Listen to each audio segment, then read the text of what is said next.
Hello everyone. इस video में हम बात करेंगे पॉलिनोमियल्स चैप्टर की।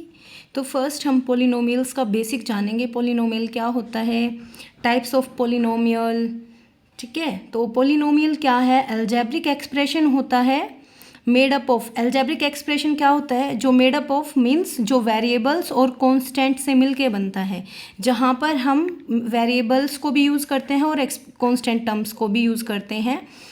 वेरिएबल क्या होता है, वेरिएबल्स मीन्स होता है चेंजेबल, यानी कि जिसकी वैल्यू क्या हो सके, चेंज हो सके, यानी कि हम वहाँ पे वैल्यू पुट करते हैं।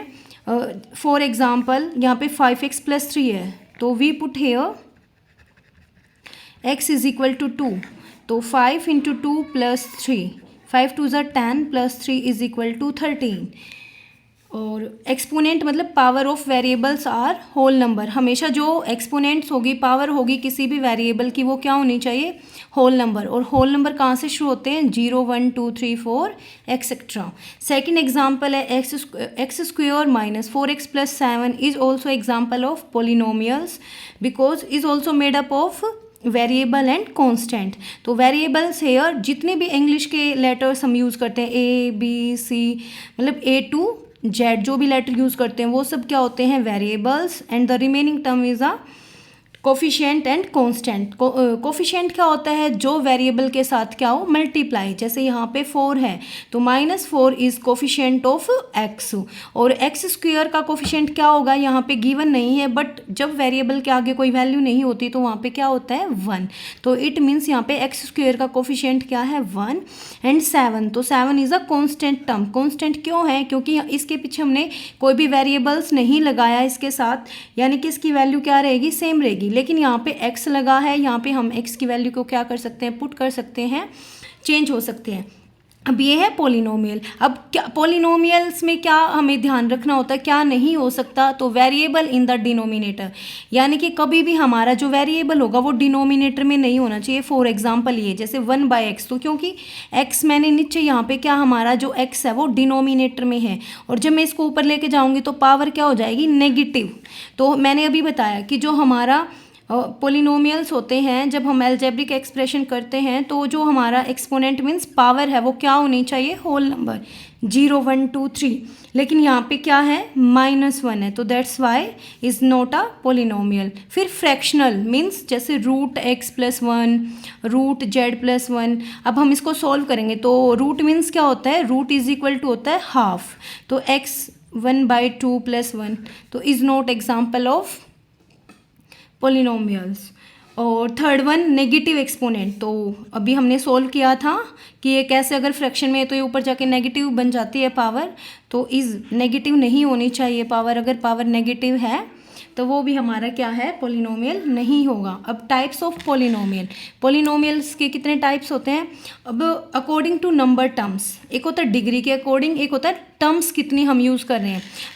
मोनोमियल में क्या होगा, मीन्स सिंगल। मोनो मीन्स क्या होता है, सिंगल, जहाँ पर एक ही टर्म हो, जैसे 7x 100 y + 5, तो इट मीन्स ये क्या है, मोनोमियल सिंगल टर्म, यानी कि हमने सिर्फ एक ही टर्म को यूज़ किया है।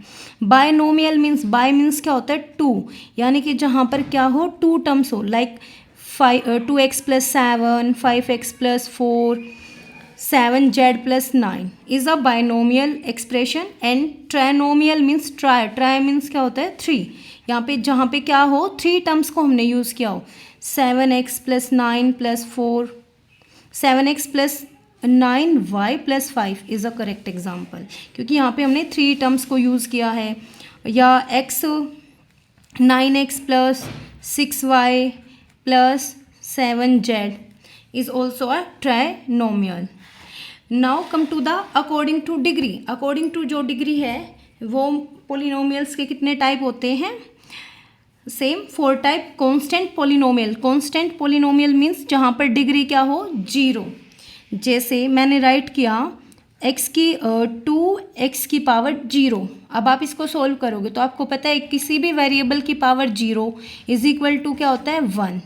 तो यहाँ पे 2 × 1 is equal to 2। Linear polynomial जहाँ पे आपकी जो डिग्री होगी वो क्या होनी चाहिए, 1, यानी कि लीनियर डिग्री क्या होगी, 1। फॉर एग्जाम्पल 2x + 5y, क्योंकि हम 1 जो होती है डिग्री वो राइट नहीं करते स्टूडेंट्स, तो ये अंडरस्टैंडिंग है कि यहाँ पे पावर क्या होगी 1।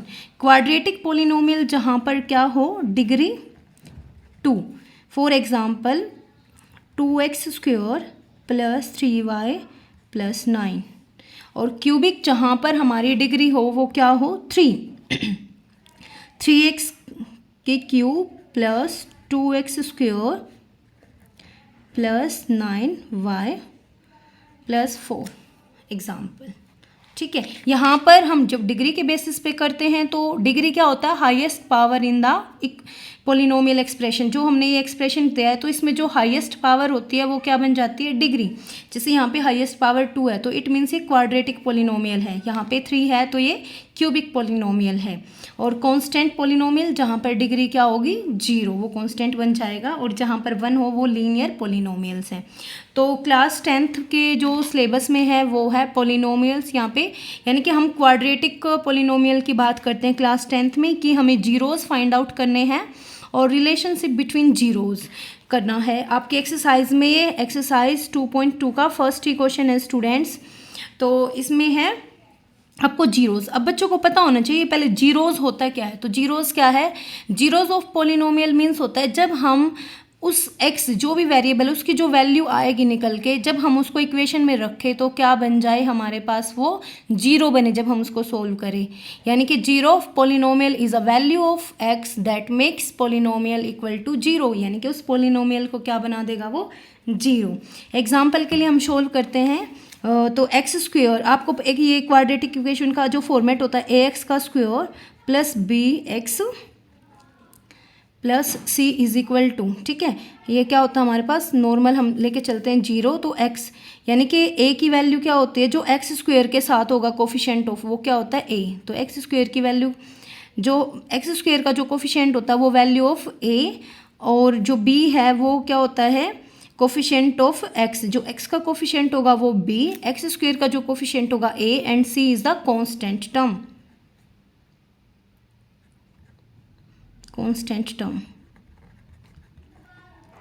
ठीक है, आपको गिवन इक्वेशन x² - 9, तो हम इसको सोल्व करेंगे। यहाँ पे a की वैल्यू क्या है जो कोफिशिएंट ऑफ x², तो यहाँ पे 1, b की value is here 0 and c constant term is -9। b की वैल्यू क्यों 0 है, क्योंकि यहाँ पर x कहीं नहीं है। अभी मैंने फॉर्मेट राइट किया था bx, तो ये x की यहाँ पे वैल्यू नहीं है, तो इसलिए b की वैल्यू क्या हो जाएगी 0। हम इसको सोल्व करेंगे x² - 9 = 0, x² = उधर जाके ये माइनस का है तो वहाँ पे क्या हो जाएगा प्लस का, x = 9, और हम क्या स्क्वेयर है तो उधर जाके क्या हो जाएगा रूट। तो x = वैल्यू क्या आएंगी +-3। आपको पता है जब भी हम रूट से निकालते हैं बाहर वैल्यू तो प्लस माइनस का साइन आता है, तो यहाँ पे क्या हो गया ये +-3, यानी कि अल्फ़ा +3 है और जो बीटा की वैल्यू है वो -3 है। अब हम इसको सोल्व करेंगे, चेक करेंगे, तो सम ऑफ जीरोज़ क्या होता है, किसके इक्वल होता है सम ऑफ जीरोज़ -b/a, यानी कि अल्फ़ा प्लस बीटा जब मैं करूँ तो मेरा -b/a आना चाहिए। अल्फ़ा की वैल्यू कितनी निकली हमारी 3 एंड बीटा वैल्यू -3 = b, यानी कि माइनस और b की वैल्यू क्या थी हमारी 0 अपॉन a की वैल्यू क्या है 1, यानी कि 3 - 3 0 = 0। It means left hand side = right hand side. Again फिर हम प्रोडक्ट ऑफ जीरोज़ होता है c/a, तो मीन्स अल्फ़ा इंटू बीटा करेंगे हम, तो c की वैल्यू क्या थी हमारी -9 एंड a की वैल्यू क्या है 1, और अल्फ़ा एंड बीटा की वैल्यू क्या थी मेरी अल्फ़ा 3 × -3, तो प्लस माइनस माइनस और 3 3 ज़ा 9, यानी कि -9 = -9, left hand side = right hand side. तो आप इसको क्रॉस चेक भी कर सकते हो कि जो आपके जीरोज़ निकले हैं 3 और -3 क्या वो ठीक है, अगर आपका left hand side = right hand side आ जाते हैं। One more example, x square minus 7x plus 12, इसमें भी सेम, सबसे फर्स्ट आप फाइंड आउट करो ए की वैल्यू। तो ए की वैल्यू क्या है यहाँ पे, कोफिशिएंट ऑफ एक्स स्क्वेयर, और एक्स स्क्वेयर का कोफिशिएंट क्या है 1, एंड बी की वैल्यू क्या होगी, coefficient of x minus 7, and c यानी कि कांस्टेंट टर्म क्या है 12। फिर हम देखो हमें क्या करना है, इसके जीरोस फाइंड आउट करें, तो हम फैक्टर करें, यानी कि एक्स स्क्वेयर का जो कोफिशिएंट है और कांस्टेंट मल्टीप्लाई, यानी कि मल्टीप्लाई करें तो 12 बने, ऐड या सब्ट्रैक्ट करें तो -7, यानी कि हमें 2 ऐसे फैक्टर फाइंड आउट करने हैं जिनकी मल्टीप्लाई करें तो 12 आई और ऐड या सब्ट्रैक्ट करें तो 7, ठीक है, जिसको हम 9th में मिडल टर्म स्प्लिट, यानी कि हमें जो मिडल टर्म है उसको क्या करना है, स्प्लिट करना है। तो यहाँ पे आप सोचो, अगर आपको टेबल अच्छे से आते हैं तो जल्दी you can easily find out, otherwise आप क्या कर सकते हो, फैक्टर्स भी कर सकते हो, 2 6 12, 2 3 6, 2 2 4 एंड 3। वैसे इसका क्लियर पता चल रहा था, 4 3 12 और 4 और 3 को जब हम ऐड करेंगे तो क्या बनेगा 7। अब बात आती है साइन की, हमें चाहिए 12 तो प्लस का और 7 चाहिए माइनस, तो हम -4 -3 ले, क्योंकि हमें पता है माइनस माइनस प्लस होता है और साइन माइनस का आता है, तो -4 -3 मिलके क्या बना -7, और माइनस माइनस की मल्टीप्लाई क्या हो जाती है प्लस। अब सोल्व करेंगे, एक्स का square -7x plus 12, first term हमारी as it is x square, हम एक सिर्फ मिडल टर्म को स्प्लिट कर रहे हैं तो फर्स्ट और हम last as it is write कर देते हैं। तो एक्स स्क्वायर -7 है, तो 7x का क्या 2 फैक्टर थे हमारे, -4x -3x, x is common तो x -4 -3 कॉमन x -4। देखो क्योंकि हमें पता जो हमारी ब्रैकेट्स हैं इन दोनों की वैल्यू क्या होनी चाहिए, सेम होनी चाहिए, तो यहाँ से x कॉमन x -4, यहाँ से हम जो दोनों के पास होता है वही कॉमन लेंगे, तो क्या है दोनों के पास 4, यानी कि x -4 तो -3 हम लेंगे, क्योंकि हमें क्या चाहिए ब्रैकेट में माइनस का साइन, तो 3 मैंने कॉमन लिया, तो 3 यहाँ से कॉमन आ गया, यहाँ पे क्या बचेगा x, यहाँ से 3 कॉमन लिया तो 3 4 12, फिर आगे x -4 x -4 कॉमन, और जो हमारा दूसरा बनेगा x -3, x माइनस का 4 है इज इक्वल टू 0, तो x की वैल्यू उधर जाके प्लस का 4, यहाँ पे x -3 इज इक्वल टू 0, तो माइनस का 3 उधर जाके क्या बन जाएगा प्लस का, तो 3, यानी कि अल्फा इज इक्वल टू 4 है and beta is equal to 3। अब हमें क्या करना, रिलेशनशिप यानी कि sum of zeros, sum of zeros क्या होता है -b/a। अब चेक करो आपकी b की वैल्यू क्या है -7, पुट करो -7 अपॉन a की वैल्यू क्या थी हमारी 1, और जीरोज़ क्या है हमारे 4 और 3, तो सम यानी कि 4 + 3 7 is equal to minus minus cut 7, left hand side is equal to right hand side, product of zeros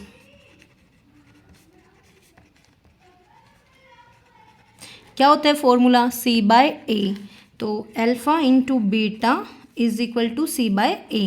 अब अल्फ़ा बीटा की वैल्यू क्या 4 × 3 is equal to c, c means constant term, और c की वैल्यू मेरी क्या थी 12, तो put करेंगे हम c की वैल्यू 12 अपॉन a की वैल्यू 1, तो 4 3 12 is equal to 12, right hand side is equal to left hand side. तो यू कैन चेक ईजली कि जो आपका क्वेश्चन है वो ठीक है या नहीं है। तो पोलिनोमियल्स में हम जो क्लास 10th में एक ये इसमें हम कई बार क्या होता है हमें सम ऑफ जीरोज़ और प्रोडक्ट दे देता है, तो उससे पोलिनोमियल कैसे बनाते हैं, मान लो आपको सम गिवन है 2 और प्रोडक्ट गिवन है 4 और आपको क्वाड्रेटिक इक्वेशन, तो हमें पता है फॉर्मेट क्या है ax का square plus bx plus c, और एक हम अगर हमें सम और प्रोडक्ट दे रखा है तब हम कौन सी इक्वेशन यूज़ करते हैं ax square minus sx plus p, ऐसे s मीन्स यहाँ पे क्या होता है सम ऑफ जीरोज़, p मीन्स होता है प्रोडक्ट ऑफ जीरोज़। आपको एज इट इज पुट करो ax का स्क्वायर और sx यानी कि x स्क्वायर, a नहीं आएगा सॉरी, यहाँ पे सिंपल x स्क्वायर, तो x square minus sx plus p, x square minus S की वैल्यू क्या है यहाँ पे 2, तो हम क्या पुट कर देंगे 2x प्लस p, प्रोडक्ट यानी कि 4, ये बन गया हमारा quadratic polynomial. One more example आपको गिवन है 1/5 एंड सम गिवन आपको 1/5 एंड प्रोडक्ट आपको गिवन है मान लो 0। देन वही सेम ये फॉर्मूला याद रखो, इजीली कर सकते हो आप। एक्स का square minus S X plus P, X square as it is minus S X यानी कि सम 1/5x p प्लस प्रोडक्ट क्या है 0। तो एक बार आप दिखाओगे वैल्यू, फिर सेकंड स्टेप में क्या हो जाता है, क्योंकि 0 तो होता ही नहीं है कोई वैल्यू, तो एक्स स्क्वायर माइनस 1/5x, ये आ गया आपका आंसर। ठीक है, आप और भी हो सकते हैं इसके बहुत सारे एग्जाम्पल्स, तो you can try in your exercise. ठीक है, इन योर मैथमेटिक्स बुक में एक्सरसाइज आपकी 2.2 question number 2 is related sum of zeros and product of zeros आपको गिवन है और आपको क्वाड्रेटिक पोलिनोमियल्स बनाने हैं। Thank you, have a nice day.